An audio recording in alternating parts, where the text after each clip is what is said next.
ಇದು ಗುಂಡಿಗಳ ಸರ್ಕಾರ. ಈ ಕ್ಯಾಬಿನೆಟ್ ಪೂರ್ತಿ ಗುಂಡಿಗಳ ಕ್ಯಾಬಿನೆಟ್.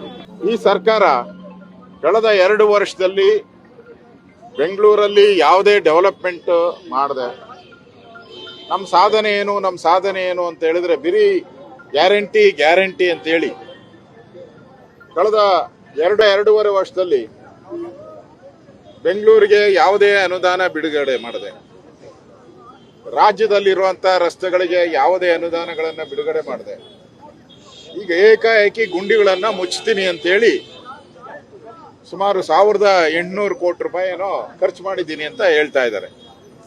1800 ಕೋಟಿ ಖರ್ಚಾಗಿದ್ರೆ ಗುಂಡಿಗಳು ಎಲ್ಲಿ ಮುಚ್ಚಿದ್ದಾರೆ? ಇವ್ರು ಮುಚ್ಚಿರೋ ಗುಂಡಿಗಳೆಲ್ಲ ಮತ್ತೆ ತೆರೆದುಕೊಂಡಿದೆ.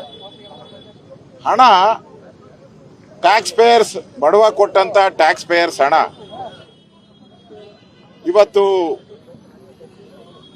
ಕಾಂಟ್ರಾಕ್ಟರ್ಗಳು ಕಳಪೆ ಕಾಮಗಾರಿಯನ್ನ ಮಾಡಿ ಇವತ್ತು ಅದು ಕೂಡ ಹಾಳಾಗಿರುವಂತದ್ದನ್ನ ನಾವು ನೋಡ್ತಾ ಇದ್ದೀರಿ. ಈ ಗುಂಡಿ ಬಿದ್ದ ಸರ್ಕಾರ, ಗುಂಡಿಗಳ ಸರ್ಕಾರ ಒಂದು ರೀತಿ ಕರ್ನಾಟಕದ ಜನತೆಗೆ, ಬೆಂಗಳೂರು ಜನತೆಗೆ ಒಂದು ರೀತಿ ಶಾಪ ಆಗಿದೆ. ಇವ್ರ ಹತ್ರ ಹಣ ಇಲ್ಲ, ಗುಂಡಿ ಮುಚ್ಚಕ್ಕೂ ಹಣ ಇಲ್ಲ. ಕೇಳಿದ್ರೆ ಬಿಜೆಪಿ ಹಿಂದೆ ಸರ್ಕಾರ ಇದ್ದಾಗ ಅವರೇನ್ ಮಾಡಿದ್ರು ಅಂತ ಹೇಳಿದ್ದಾರೆ. ಡಿ ಕೆ ಶಿವಕುಮಾರ್ ಒಂದು ಹೆಜ್ಜೆ ಮುಂದೆ ಹೋಗಿ ಬಿಜೆಪಿಯವರು ಸರ್ಕಾರ ಇದ್ದಾಗ, ಹಿಂದೆ 4 ವರ್ಷ ಸರ್ಕಾರ ಇದ್ದಾಗ ಏನ್ ಮಾಡಿದ್ದಾರೆ ಅಂತ ಕೇಳಿದ್ದಾರೆ. ನಾವು ಅದಕ್ಕೂ ಒಂದು ಶ್ವೇತಪತ್ರ ಬಿಡುಗಡೆಯನ್ನ ಮಾಡ್ತೀವಿ. ನಾವು ಬೆಂಗಳೂರಿಗೆ ಬಿಜೆಪಿ ಕೊಡುಗೆ ಏನು, ಕಾಂಗ್ರೆಸ್ಸಿನ ಕೊಡುಗೆ ಏನು ಅನ್ನೋದ್ರ ಬಗ್ಗೆನೂ ನಾನು ಮುಂದಿನ ದಿನಗಳಲ್ಲಿ ಅದನ್ನು ಕೂಡ ಶ್ವೇತಪತ್ರವನ್ನ ಬಿಡುಗಡೆ ಮಾಡ್ತೀನಿ.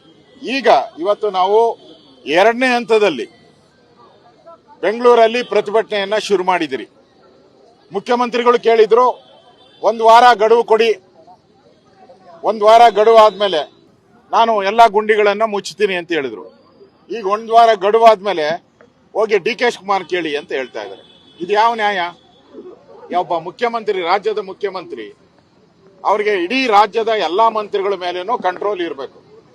ಅದು ಬಿಟ್ಟು ಇವತ್ತು ರಾಜ್ಯದ ಮುಖ್ಯಮಂತ್ರಿ ನನಗೇನು ಗೊತ್ತಿಲ್ಲ ಬೆಂಗಳೂರು ಗುಂಡಿಗಳ ಬಗ್ಗೆ, ಡಿ ಕೆ ಶಿವಕುಮಾರ್ ಕೇಳಿ ಅಂತ ಹೇಳಿದ್ರೆ ಈ ಸರ್ಕಾರ ನಾಲಾಯಕ ಸರ್ಕಾರ, ಜವಾಬ್ದಾರಿ ಇಲ್ಲದೆ ಮಾತಾಡ್ತಾ ಇದ್ದಾರೆ.